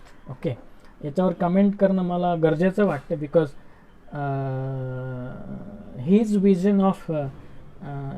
Vision of state and democracy, कारण की डाव्यांचा मुळातच डेमोक्रेसीला विरोध असतो आणि क्लासलेस सोसायटी कोणत्या समाजात आलेली आहे अजूनपर्यंत आपल्याला त्याचे प्रूफ नाही आहे. ठीक आहे, म्हणजे जी क्रांती झालेली आहे ती पूर्ण क्रांती झालेली आहे की म्हणजे कुठल्या पद्धतीची झालेली आहे याचे आपल्याला एव्हिडन्सेस अजूनहीपर्यंत असे स्ट्रॉंग एव्हिडन्सेस आपल्यासमोर नाही आहे. त्यामुळं बाबासाहेबांचं एन्व्हिजननेस काय होतं, म्हणजे he was advocating democratic framework that will ensure the workers right. म्हणजे he was never looking for an authoritarian government. हुकुमशाही गव्हर्नमेंटचं ते कधीच विचार नव्हते करत, because he found authoritarian government always problematic आणि getting stronger to suppress the normal common masses. त्यामुळं he was imagining the labour welfare and dignity in the parliamentary form of democracy. म्हणजे त्यामध्ये तुम्हाला व्यवस्थित प्रतिनिधित्व असेल म्हणून तुम्ही जर भाषणं बघाल ते म्हणायचे की बाबा कामगारांना 50% प्रतिनिधित्व हे विधिमंडळामध्ये दिलं पाहिजे. ठीक आहे, आणि त्यांचं अजून एक भाषण मी आज सकाळी वाचत होतं की बाबा कामगारांनी पॉलिटिक्स केल्याशिवाय कामगारांचं हित हे साधणार नाही. पॉलिटिक्स म्हणजे काय, तुम्हाला ॲक्टिव्ह इलेक्शन्समध्ये उतरल्याशिवाय तुमचं हित साधणार नाही आणि तुमचं इलेक्शनचं जे म्हणजे युनियन्स जे आहेत आणि ते म्हणायचे की बाबा तुम्ही नुसतं युनियन्समध्ये अडकलेले आहेत, तुमचं पॉलिटिकल इंटरेस्ट हा व्यवस्थित इंडिपेंडंटली आर्टिक्युलेट झाला पाहिजे आणि युनियन्स आणि पॉलिटिकल ॲस्पिरेशन्स ज्या आहेत या पॅरलली आर्टिक्युलेट झाल्या पाहिजे असं त्यांचं म्हणणं होतं एकंदरीत. आणि त्याचं को एक्झिस्टन्स असलं पाहिजे आणि तेव्हाच तुम्हाला म्हणजे कामगारांना तुमचं हित साध्य होता येईल. म्हणून त्यांनी दलित लेबर्सला, दलित कामगारांना आणि इतर कष्टकरी वर्गांना पॅरलली तुम्ही तुमच्या युनियन्स बनवा असं सांगितलं होतं. आणि त्यातले फॉल्ट्स पण सांगितले होते की व्यक्तिगत महत्त्वाकांक्षेपायी युनियन्स कशा डिसइंटिग्रेट होतात आणि मग क्लास कॉन्शियसनेस जो असतो, क्लास कॉन्शियसनेस याचं डिसइंटिग्रेशन कसं होते. म्हणजे आता आपल्या देशामध्ये बघा की क्लास कॉन्शियसनेस जो आहे, हा मजुराचा कॉन्शियसनेस जो आहे एखाद्या नेत्याप्रती बांधला असतो. तो नेता जर एखादा त्या पक्षातून जर सुटला तर मग त्याची लगेच दुसरी ब्रांच बनते लेबर युनियनची, त्याची वेगळी ब्रांच बनते लेबर युनियनची. मग तुमचं क्लास फॉर्मेशन कसं होईल, क्लास कॉन्शियसनेस हा कलेक्टिव्हली आर्टिक्युलेट कसा होईल, हे बाबासाहेबांचे प्रश्न त्यावेळेस महत्त्वाचे होते. आणि he was raising this questions in an completely stronger sense and also seeking answers, providing answers parallelly. Part of the problem with communist philosophy is that they never provided answers to it, or even they provided answers to the problem, they provided answers to the selective, they provided answers to it selectively. म्हणजे आता आपल्याला केरळाचं उदाहरण हे खूप ideal म्हणून सांगितलं जाते. ठीक आहे, there is an high rate of human development index. ठीक आहे, GDP जरी जास्त नसला तरी मानवी जीवनस्तर हा जरा चांगला आहे असं त्यांचं म्हणणं असते.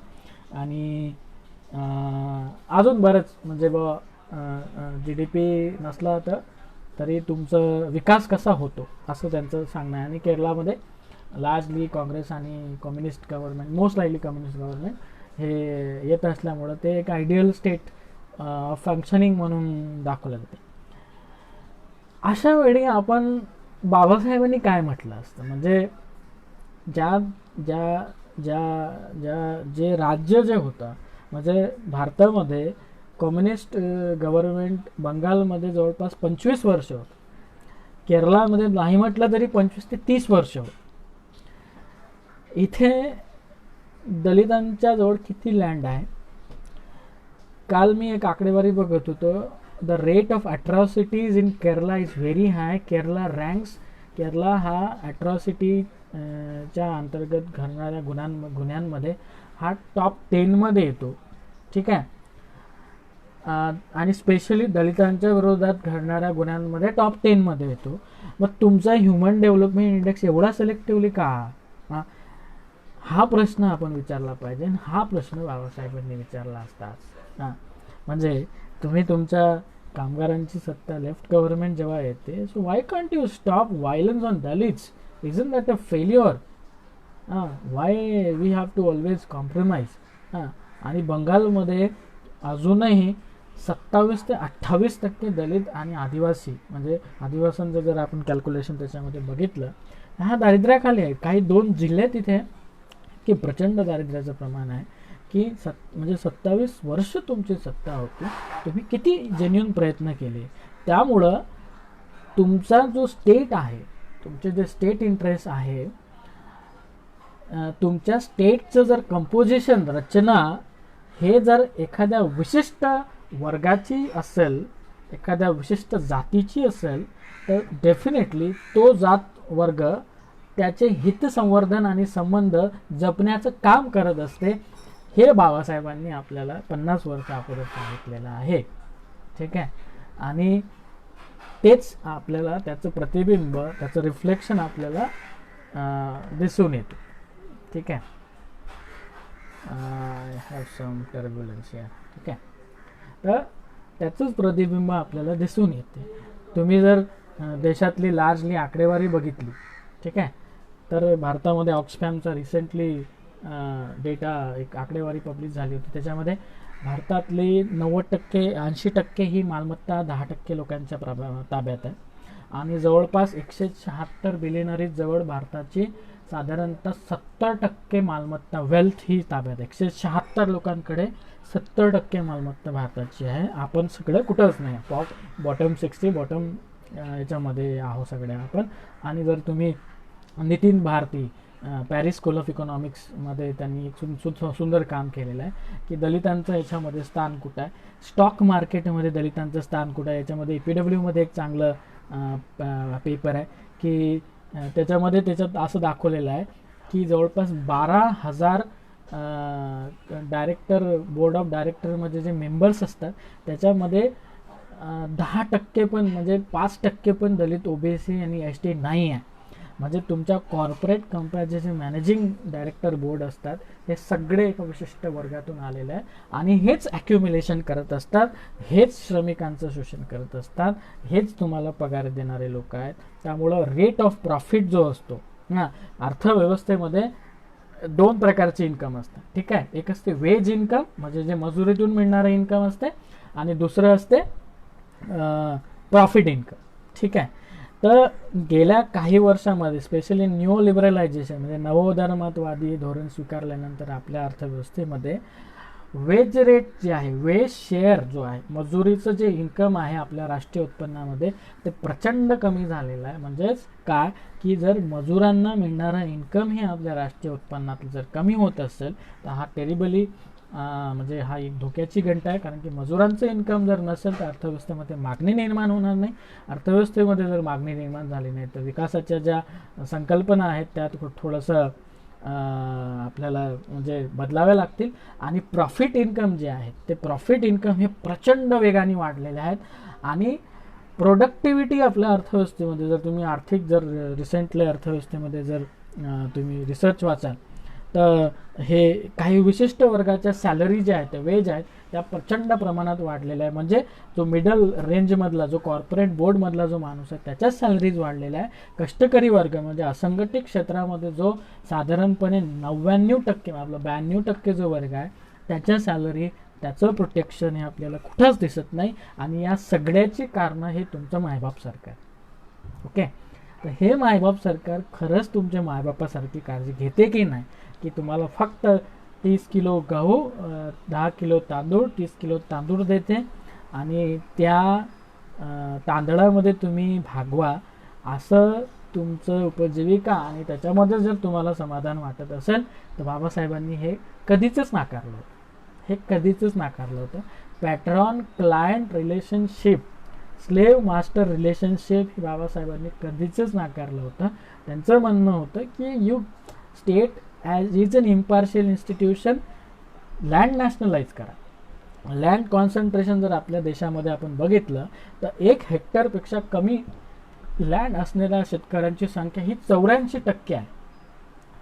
1 हेक्टरपेक्षा लँड असलेल्या शेतकऱ्यांची संख्या ही 84% आहे, आणि मग फक्त 15% लोकांकडे बाकीची लँड आहे. म्हणजे लँड कॉन्सन्ट्रेशन आपल्याकडे कमी आहे, आणि काही मोजक्याच लोकांमध्ये लँड असल्यामुळं आणि स्टेट पद्धतशीरपणे त्याचा अवॉइडन्स करते आहे. म्हणजे दादासाहेब गायकवाड जमीन वाटप, त्या योजनेअंतर्गत किती जमीन वाटप झाली, कधी याच्यासाठी RTI टाका तुम्ही. म्हणजे एकनाथ आवाडांनी काम केलं होतं, त्याच्यामध्ये कितीतरी 52 लाख एकर जमीन ही गोळा झाली होती, आणि त्याच्यामधली फक्त 8 लाख एकर जमीन ही दलितांना वाटप करण्यात आलेली आहे. 2004 पर्यंतची आकडेवारी आहे.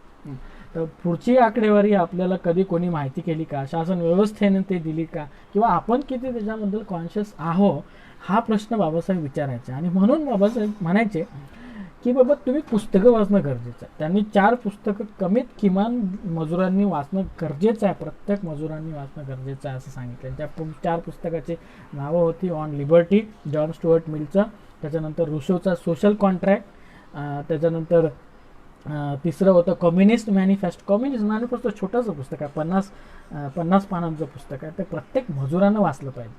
म्हणजे मजुराला वाचणं नाही समजत असेल तर त्याच्या कुणीतरी लिटरेट, जेणेकरून काय होईल ना, की तुमचा जो क्लास कॉन्शियसनेस आहे, बाबासाहेब म्हणायचे की तुम्ही जर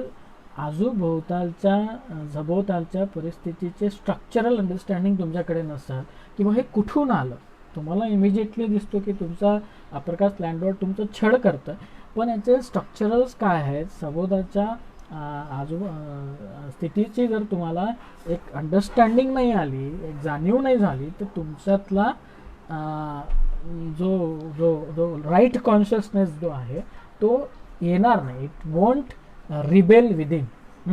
म्हणून बाबासाहेबांनी म्हटलं होतं की you have to be aware of the social surroundings around you, and informed about it, so that you organize your struggle more strongly and collectively, and kind of secured the desired goal that you were imagining or envisioning for. तर असं सगळं एक last point. मग आता democracy आहे, आणि एक argument असं केलं जात असते की Baba democracy do not necessarily ensure the wellbeing of worker. लोकशाही व्यवस्था जी असते ती कामगारांचं संवर्धन, हिताचं संवर्धन करते असं गरजेचं नाही. म्हणजे democracy is associated with inequalities. म्हणजे त्याही लोकशाही व्यवस्थामध्ये इनइक्वालिटीज जास्त आहे, आणि म्हणून ती विषमता जर जास्त असेल तर तुमची डेमोक्रेसी व्यवस्था ही धोक्यात येऊ शकते. कारण की इनइक्वालिटीज जर जास्त असेल तर समाजामध्ये असंतोष असतो, उत्पन्नाच्या साधनांची मर्यादता लोकांकडे नसते. तर म्हणून तुम्हाला तुमची राजकीय डेमोक्रेसी ही धोक्यात येऊ शकते असं बाबासाहेब म्हणायचे. म्हणून त्यांनी स्टेट अँड मायनॉरिटीजमध्ये एक प्रेस्क्रिप्शन दिलं होतं की तुम्ही डेमोक्रेसी स्वीकारत असताना तुमची इकॉनॉमी कशी ऑर्गनाईज केली पाहिजे याचे प्रेस्क्रिप्शन पण बाबासाहेबांनी तेव्हा ते दिलेले होते. म्हणजे डॉक्टर डायग्नोसिस झाल्यावर त्याचं औषध देणं हे काम असतं. ठीक आहे, तुम्ही हैदराबादला जा आणि तिकडेच तुम्हाला औषध भेटेल, मी तुमच्याजवळ ट्रीटमेंट करू शकत नाही, अशी बाबासाहेबांची वृत्ती होती. ठीक आहे, मी त्याच्यातलं एक्सपर्ट नाही असे बाबासाहेबांची वृत्ती होती. ही डायग्नोसिस तर त्यांनी प्रॉब्लेमचं केलं, आणि त्याच्यानंतर पॉलिसी प्रेस्क्रिप्शन्स पण दिले होते, आणि how we can hold this together. ठीक आहे, याचं एक सबस्टॅन्टिव्ह आणि रोबस्ट फ्रेमवर्क त्यांनी दिलं होतं. अनफॉर्च्युनेटली आपल्या राज्यकर्त्यांनी ते स्वीकारलं नाही आणि किंवा त्यांना ते त्यांच्या हिताचं वाटलं नाही किंवा त्यांच्या हितविरोधी ते वाटलं असेल, म्हणूनच त्यांनी स्वीकारलं नाही. म्हणून लँड रिफॉर्म्स हा फेल्ड प्रोजेक्ट राहिलेला आहे आपल्या भारतात. कास्टमुळं तुमचं लेबर मार्केट इफिशियंटली फंक्शन केलेलं नाही आहे. म्हणजे हजारो आदिवासी, दलित किंवा ओबीसी लोकांची डॉक्टर बनण्याची मनीषा किंवा वकील बनण्याची मनीषा ही दाबून ठेवल्या गेली होती. त्यांच्या सुप्त इच्छांना कुठेतरी सप्रेस करून ठेवल्या गेल्यामुळं त्यांची इच्छा निर्माण झाल्याने की मला डॉक्टर बनायचं आहे, मला हे करायचं आहे, ते करायचं आहे. त्यामुळं पोटेन्शियल लेबर मार्केट पार्टिसिपंट्स आपण गमावून बसलो जाती व्यवस्थेमुळं. हे बाकीच्या देशात नाही आहे, ठीक आहे. त्यामुळं आपण टॅलेंट पण कमावून बसलो कदाचित जाती व्यवस्थेमुळे, हे बाबासाहेबांचं म्हणणं होतं. आणि अनएम्प्लॉयमेंट जे असते, perhaps that is the reason की तुम्हाला अनएम्प्लॉयमेंट आहे. हां, म्हणजे लोक खालच्या दर्जाचे कष्टाचे कामं करायला तयार नसतात, उच्च जातीचे लोक, म्हणून they prefer to sit at home, म्हणजे घरी राहीन पण मी कष्टाचं काम करणार नाही असं म्हणणारे लोक आहेत. म्हणूनच तुम्हाला ही मानसिकता, अनएम्प्लॉयमेंट रेट जास्त आपल्या समाजात दिसतो, ठीक आहे. तर असंच एकंदरीत माझं ॲनालिसिस. आणि डेमोक्रेसीला जर वाचवायचं असेल तर विषमता कमी करावं लागेल. उत्पन्नाचं आणि ते वितरण हे फेअर असलं पाहिजे, इक्विटी असलं पाहिजे असं बाबासाहेब म्हणाले होते. त्यामुळे पण आज ते दिसत नाही आपल्याला. पण जो असंतोष आहे तो हा मायबाप सरकारामुळे टिकून आहे की साठी जे दिलं जाते पण तुमचं डिग्निटी जी आहे कॅन्सल आउट झालेली आहे. म्हणजे लार्ज पार्ट ऑफ, म्हणजे जेव्हा लॉकडाऊन सुरू झाला तेव्हा लिटरली लोकांनी बेडगं काय खाल्ले होते आपल्या लोकांनी उत्तर प्रदेशच्या. Some people were eating frogs, some people were eating, Musahar नावाची समाज जो आहे ते गवत खात होतं. म्हणजे imagine the extremity of the situation. म्हणजे एखाद्या लॉकडाऊनमुळे अशी परिस्थिती होते आणि बाबासाहेबांनी याच्यासाठीचे सोल्युशन जे आहे ते लॉंग बॅक दिले होते. आणि ते सोल्युशन्स आपण आपल्या व्यवस्थेने आणि इवन आपल्या राजकारणाने, म्हणजे I am not blaming anybody, आपला दलित लेबर स्ट्रगल जो आहे, म्हणजे वर्किंग क्लास जो स्ट्रगल आहे, हा पण त्याच्यासाठी इक्वली रिस्पॉन्सिबल आहे. आपलं पॉलिटिक्स कसं आर्टिक्युलेट केलं आपण ते पण आपल्याला रिव्हिजिट करायची गरज आहे. आणि स्पेशली जेव्हा आज आपण न्यूलिबरलिझम आणि प्रायव्हेटायझेशन, म्हणजे मागच्या वर्षी शासनाने जवळपास 24 कंपन्यांचं प्रायव्हेटायझेशन केलं, सेल ऑफ केलं. 24 कंपन्यांचं प्रायव्हेटायझेशन करणं म्हणजे जवळपास 1,00,000 ते 2,00,000 पब्लिक सेक्टरचे जॉब्स प्रायव्हेटाईज केले. मग तुम्ही रिझर्वेशनची मागणी जी असते ती किती रॅशनल आहे. म्हणजे इन जे एज ऑफ प्रायव्हेटायझेशन जे आहे ते आपले रिझर्वेशन कुठं टिकणार आहे याची पण आपण जरा पडताळणी केली पाहिजे. आणि प्रायव्हेटायझेशनबद्दल आपल्याला काय म्हणायचं आहे, म्हणून रिझर्वेशन इन प्रायव्हेट सेक्टर हा नवीन डिबेट आहे. आणि रिझर्वेशन इन प्रायव्हेट सेक्टर हा आपल्या समाजाला तर असं वाटतं की शिवी दिल्यासारखा प्रोजेक्ट वाटते, ठीक आहे. त्यामुळं they are not even willing to discuss on it, ठीक आहे.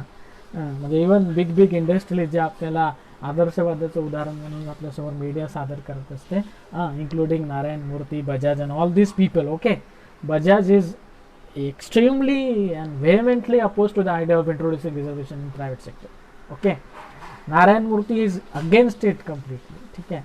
तर हे जे बिग इंडस्ट्रियलिस्ट आहे they are all opposed to the idea of introducing fair opportunity structure in their own organization, but they want to offer you opportunity based on their own will. म्हणजे तुम्ही या तुमच्यासारखे वागले, we will train you and then we'll put you in jobs, ठीक आहे. but the wealth share nobody talks about. त्यामुळं एकंदरीतच जे हे social structures of accumulation जे आहे, it is being perpetually reinforced strategically and reintroduced and reinforced. म्हणजे कायद्याचं तुम्ही पालन करण्याऐवजी, कायदा इन्स्टिट्युशनलाइज करण्याऐवजी तुम्हाला जर ॲक्सिडेंट झाला तर तुम्हाला 5,00,000 रुपये देऊन आम्ही मोकळं करतो. तुमच्यातला राईट कॉन्शियसनेस हा कुठेतरी त्याच्यातून मारून टाकला जातो आणि यू ऑल्सो फील की 5,00,000 रुपये भेटले अँड दॅट्स इट. बाबासाहेब म्हणायचे की डेमोक्रेसीमध्ये सोल्युशन हे प्रोसिजरल असतात, वेळ लागतो, बट ते लॉंग टर्म टिकणारे असतात. So yeah, I think I am done. Yeah, almost I am done and I have spoken around. Are there any questions?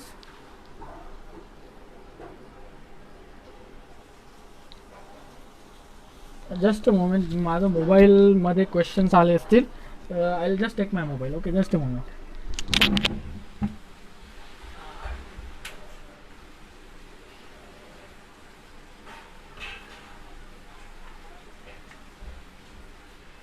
Okay, yeah प्रश्न आलेले आहेत. राजेश खरे,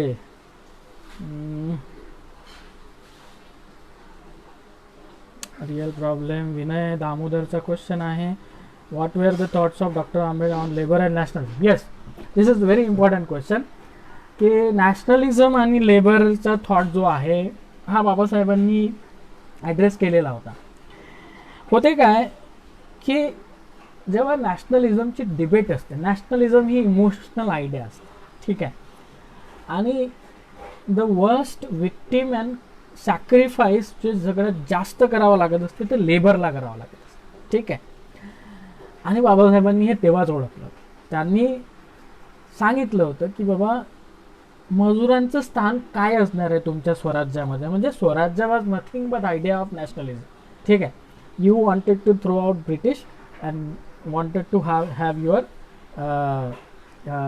your own system wherein you probably promise की शेतकऱ्यांचं मजुरांचं आम्ही भलं साधणार, ठीक आहे. तर नॅशनलिझम बाबासाहेबांनी असा बघितला होता की he was imagining a nationalism where मजुरांचं हित कमीत कमी कॉम्प्रोमाइज केलं असेल, ठीक आहे. म्हणजे he wanted a kind of nationalism ज्याच्यामध्ये मजुरांचं हित लक्षात घेतलं जाईल. आणि मुळातच काँग्रेस पक्ष हा भांडवलदारांचा असल्यामुळे तुमचा फ्रीडम स्ट्रगल हा काही मोजक्या व्यापाऱ्यांनी फायनान्स केला असल्यामुळं तो काय वर्गणीतून उभा झालेला स्ट्रगल नव्हता. काही मोजक्या व्यापाऱ्यांनी देणग्या दिलेल्या असल्यामुळं काँग्रेसची अधिवेशनं व्हायची आणि तो फंडेड होता. मग ओबियसली आहे की तुमचं जे नॅशनलिस्ट स्ट्रक्चर्स आहे, राष्ट्रवादाच्या नावाखाली तुम्ही कामगार वर्गाला आणि शेतकरी वर्गाला फरफटत नेलं आणि स्वातंत्र्य मिळाल्यानंतर तुमचं राष्ट्र अस्तित्वात आल्यानंतर त्यांची अवस्था काय आहे हे आपल्याला आज दिसते.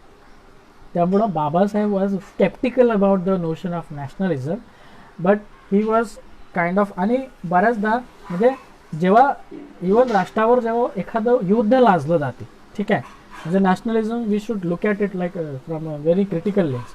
म्हणजे आता भारत पाकिस्तानचं युद्ध झालं तर युद्धावर जास्त खर्च होतो, तर लोकांना काय सांगितलं जाते की तुमच्या पगार आम्ही कमी करणार आहोत कारण की संरक्षण क्षेत्रात आपल्याला जास्त खर्च करायचा, हत्यारांवर जास्त खर्च करा.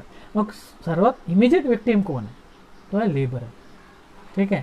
आणि हे सगळ्याच व्यवस्थेमध्ये आहे की इमिजिएट विक्टीम लेबर असणार. म्हणजे इवन नेपोलियन बोनापार्टनं जेव्हा युद्ध लाजलं तर तो त्याचा कामगार हा इमिजिएट विक्टीम होता. त्यामुळे बाबासाहेब नॅशनलिझम ह्या राष्ट्रवाद या संकल्पनेविषयीच जरा स्केप्टिकल होते आणि ते दिसते आपल्याला. म्हणजे राष्ट्रवादाच्या नावाखाली आपल्याला किती मोठे कॉम्प्रोमाइजेस करावे लागत आहेत. फक्त त्यामुळे राष्ट्रवाद हा इन्फॉर्म्ड असला पाहिजे असं त्यांचं म्हणणं होतं आणि कोणाच्या हितानं इन्फॉर्म्ड असला पाहिजे हे ते प्रश्न विचारतात. त्याच्यानंतर प्रश्न आहे Sneha Magar, how can we see skill development programmes and policies by government, is it playing an important role to keep marginalize population out of the we also need to understand the nature of the skill development programs, ठीक आहे. जेवढे loan schemes आहेत किंवा entrepreneurship development schemes ज्या मागास समाजासाठी आहेत त्या अशा उद्योगधंद्यांसाठी आहेत की जे त्या जातीच्या पारंपरिक पद्धतीनं किंवा जे ज्यांच्या जातीचे पारंपरिक व्यवसाय राहिलेले आहेत. म्हणजे चव्हारांना तुम्ही खोका देता, मातंग समाजाला तुम्ही केरसुरण्या बनवण्यासाठी आणि ते बनवण्यासाठी कर्ज देता. महार समाजामधला कॉन्शियसनेस हा जास्त असल्यामुळं त्यांनी ते काही ॲक्च्युली खूप इमिजिएटली संपर्कात आणि इंटिमेटली संपर्कात असल्यामुळं बाबासाहेबांच्या त्यांनी हे सगळं रिजेक्ट केलेलं आहे. आणि त्यांचं रिजेक्शन करण्यामागे याचं कारण आहे कारण की त्यांना स्वतःचा व्यवसाय होता ना, ठीक आहे. तर तो व्यवसाय त्यांना नसल्यामुळं त्यांना सरकारी नोकरी मिळवण्याशिवाय गत्यंतर नव्हतं. म्हणजे मिलिटरीमध्ये जाणं किंवा स्वातंत्र्यानंतर सरकारी नोकऱ्या करणं, हे बाबासाहेबांनी प्रेस्क्राईब म्हणजे अगोदर प्रोटेक्शन करून दिल्यामुळं तो मोठ्या संख्येने याच्यामध्ये. पण जाती आधारित व्यवसाय म्हणजे कुम्हाराचं काम करते, अजूनही आपल्याला social structures, social identity base occupation आहे. म्हणजे डायमंड इंडस्ट्री जर तुम्ही बघितली तर डायमंड इंडस्ट्रीमध्ये कुठल्याच नॉन कास्टला एंट्री नाही. Even if you are Brahmins you are not allowed they. सुरतच्या डायमंड इंडस्ट्रीमध्ये जी लाखो करोडो अरबो रुपयांची इंडस्ट्री आहे त्याच्यामध्ये तुम्ही ब्राह्मणही असाल तरी तुम्हाला एंट्री नाही आहे. ते त्यांच्याच जातीचं अलाव त्यांना करतात, त्यांच्याच जातीचं कौशल्य, त्यांच्याच जातीचं कॉन्सन्ट्रेशन तिथं राहते आणि गव्हर्नमेंट पण बऱ्याचदा अशा पद्धतीचं प्रमोशन करते. So this is kind of an systematize institutionalization of the caste profession and skills, keeping it within the fold of caste itself. ठीक आहे.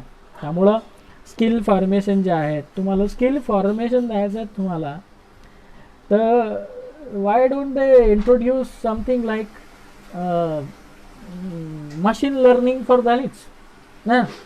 मशीन लर्निंग सारखं जे ॲडव्हान्स आता बिग डेटा ॲनालिसिस चालू आहे, why don't they train us in that and we become a participant of it. Okay, so they are just giving us like okay we will म्हणजे I come from a Chamar caste, so I know my community members are just taking these khokas and still running their business.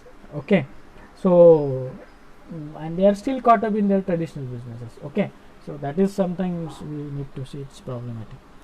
म्हणजे त्याला बघितलं पाहिजे skill formation, आणि ते 21व्या शतकातलं skill formation कसं असलं पाहिजे, डिमांड काय आहे, तो आपण करतो काय, हे पण बघितलं पाहिजे आपण त्याचं. ठीक आहे. त्याच्यानंतर Anup Shenai is the student global production contract go to countries maximum. हां, हे मी I think I have covered this. शेवटचा क्वेश्चन आहे नारायण लोखंडे. यस,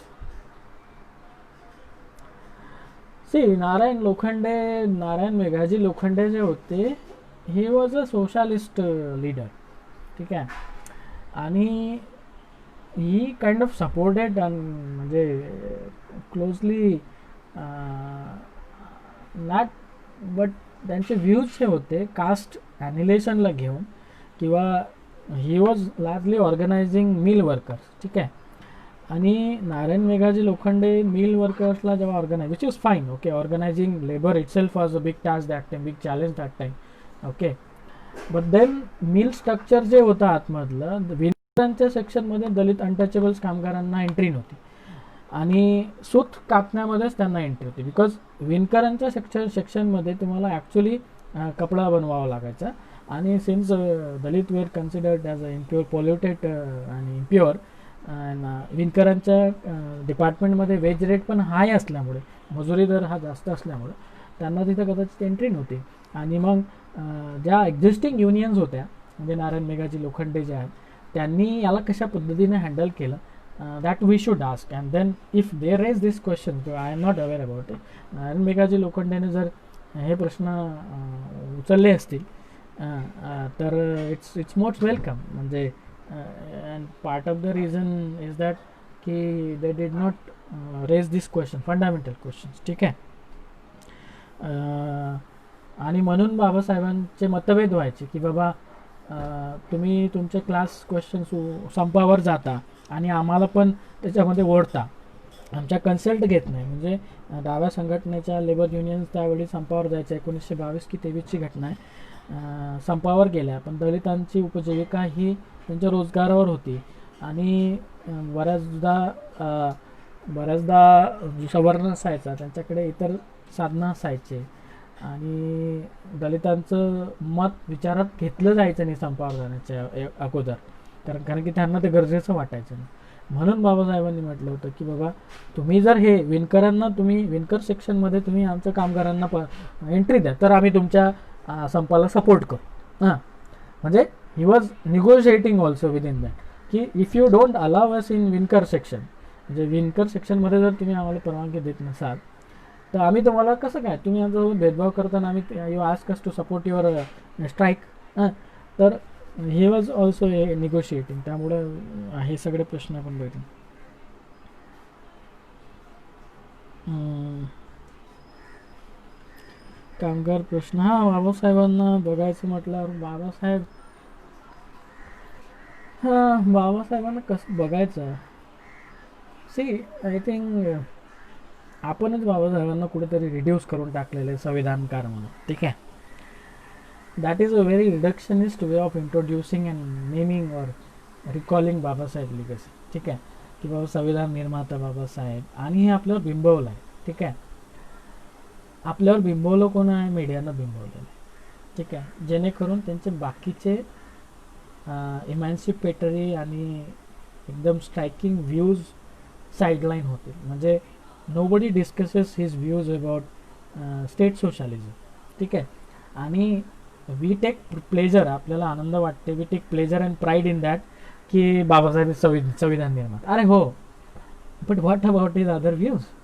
हां, त्यामुळं we have to stop doing that. ठीक आहे, let's stop. We know, everybody know. हां, आणि मीडियाने कधी बाबासाहेबांचा अर्थ सांगितला का तुम्हाला? बाबासाहेबांना कधी त्यांचं पॉलिटिक्स सांगितलं का? त्यांच्यातलं पत्रकार कधी मीडियाने इंट्रोड्यूस केला का? हां, तर हे सगळं मीडियाने केलेलं नाही तुम्हाला. ठीक आहे, फक्त त्यांना संविधान निर्माता म्हणून प्रोजेक्ट करणं ही एक स्ट्रॅटेजी आहे, जेणेकरून तुम्हाला त्यांची रिडक्शनिस्ट म्हणजे संकुचित आयडेंटिटी आहे, आणि तुमचं पण लक्ष कायदा आणि या विषयाकडे जाईल. म्हणजे बऱ्याच पोरांनी people should write thesis on Babasaheb contribution on labour rights. त्यांचा जो थेसिस आहे, problem of rupee, it's a monetary economics. Okay, I hardly see papers on, म्हणजे आपले दलित बहुजन पोरं जे आहे, nobody takes PhD project on that monetary economics and Babasaheb relevance today. हां, Keynes काय म्हणाला होता. हां, त्याच्यानंतर त्यांचे लिगल म्हणजे प्रधानमंत्री कसा निवडावा, हे स्टेट अँड मायनॉरिटीज जर आपण वाचलं तर त्याच्यामध्ये त्यांनी एक प्रोसिजर सांगितलेली आहे, आणि त्याच्यामध्ये सांगितलेलं आहे की मायनॉरिटीच्या सदस्यांच्या परवानगीशिवाय प्रधानमंत्र्याची निवड होऊ नये, so that he enjoy the confidence of every section in the society. पण आता तसं होत नाही. हां, कायद्यावर याचा रिसर्च झाला पाहिजे, म्हणजे कायद्याच्या लोकांनी याचा रिसर्च केला पाहिजे. सो बट आपण we also passed on and kind of subscribe to the notion which others have projected and constructed. हां, आपण त्याला एन्डोर्समेंट दिलेली आहे.